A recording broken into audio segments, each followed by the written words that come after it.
This video is brought to you by Virtual Shield VPN. Use my promo code in the description to protect yourself from online hackers, government spies, and internet service providers dirt cheap.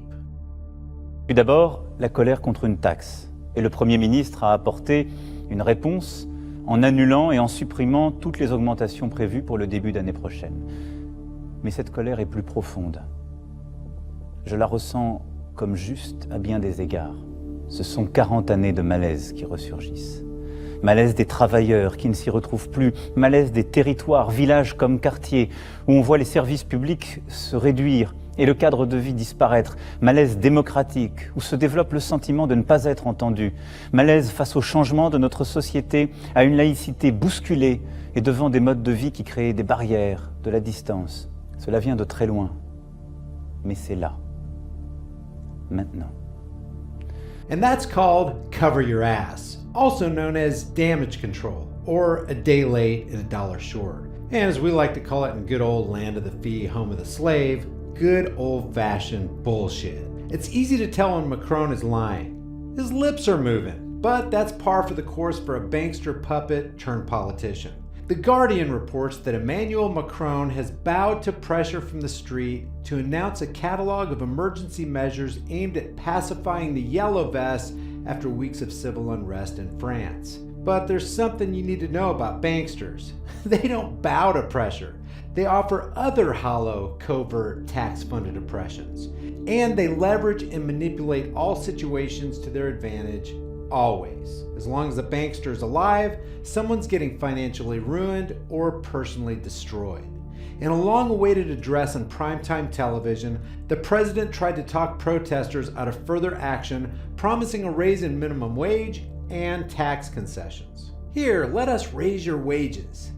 Oh yeah? Who's gonna pay for that? Macron said he had heard and understood protesters' anger and indignation, which he said was deep and in many ways legitimate. Ah, speak to us, you fork-tongued, two-faced tyrant. He admitted that he had not been able to provide solutions quickly enough since his election. He said, quote, "I may have given you the impression that this was not my concern, that I had other priorities. I take my share of responsibility. I know I have hurt some of you with my words. If you believe for 1 second that psychopaths like this have any capacity to genuinely care that they've hurt somebody, then I've got an Eiffel Tower to sell you in the swamplands of Broward County, Florida." The president began his pre-recorded 13-minute declaration saying the past few weeks of protest had, quote, profoundly troubled the nation, and that legitimate demands had led to a, quote, series of unacceptable violence. Violence and theft is the very foundation of any working government, including France's government. For a politician to get up there and condemn violence is the height of hypocrisy. He said the anger went back 40 years, but he added, quote, "No anger justifies attacking a police officer or damaging a shop or public building. When violence is unleashed, freedom ends." Actually, when violence against banksters is unleashed, freedom begins. Jefferson said, "The tree of liberty must be refreshed from time to time with the blood of patriots and tyrants." Macron, elected on a centrist reforming program 18 months ago, said he understood the anger and distress of those struggling to make ends meet at the end of the month, who felt ignored and economically squeezed. He said, quote, "It's as if they've been forgotten, erased. This is 40 years of melees that has risen to the surface. It goes back a long way, but it is here now." Ah, speak to us, you slick salesman of the Rothschilds banking cartel. To help struggling workers, he said the government had been ordered to introduce, quote, concrete measures from January 1st, including increasing the minimum wage by €100 a month. Overtime would be exempt from tax and social charges, and a planned tax on pensions under €2,000 a month would be canceled. All employers who can were asked to give workers a tax-free bonus at the end of the year. Guys, think about this. What kind of promise is that? "We, the government, are gonna help you out. We're gonna steal less money from you by exempting overtime from our taxation practices, and we're not gonna tax your pensions now.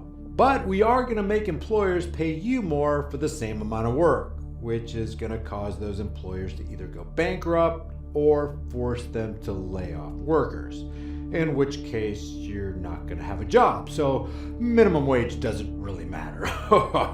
Macron said there would be greater public consultation on issues, but he would not go back on his wealth tax reforms. However, he said things would not go back to normal, as if nothing has changed. He concluded, quote, "We are at a historic moment in our country. With dialogue, respect, and engagement, we will succeed. My only concern is you. My only combat is for you. Our only battle is for France." That's pretty interesting, Macron. Nothing you want to say about, I don't know, immigration? About people moving in from other countries, destroying the place, taking jobs, raping the women, committing acts of violence on the French people? Nothing you want to say about your position that supports and empowers the banking cartel in that region? Nothing at all? Until now, Macron has remained silent on the protests, reportedly to avoid inflaming the unrest.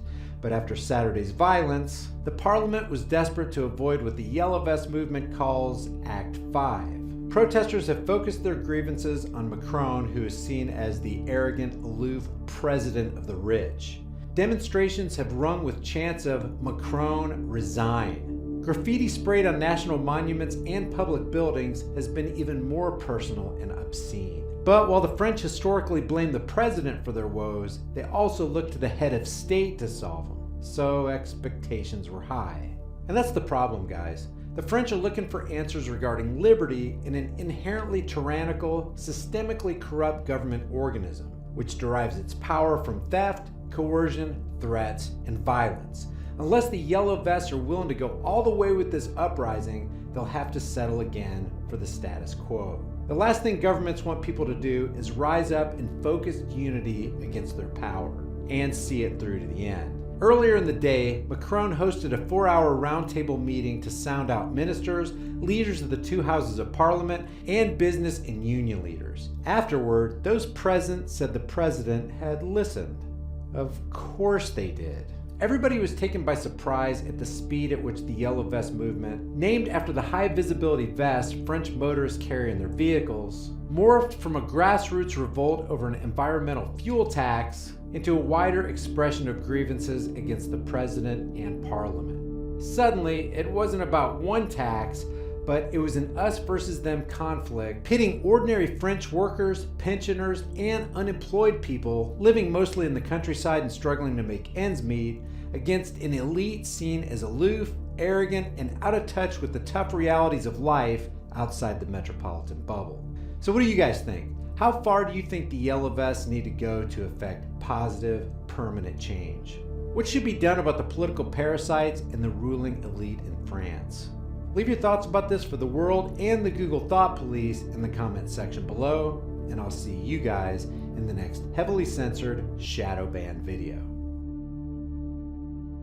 Guys, thanks for watching. I create at least one new video every day. If you get something out of this content and you want to be alerted when I upload new material, subscribe to High Impact Vlogs, hit the bell notification icon, give it a thumbs up, and share it with everybody you know. Because the specter of censorship and termination looms over channels like mine, be sure to subscribe to my free private email list through my website, highimpactflix.com. And if you think it's worth helping the cause of truth here on this channel, you can support my work on Patreon or PayPal, or you can grab a hard-hitting shirt from the most politically incorrect shirt store on the planet. There are over 100 kick-ass designs, and I'm adding new ones every week. All these links are in the description and in the pinned comment.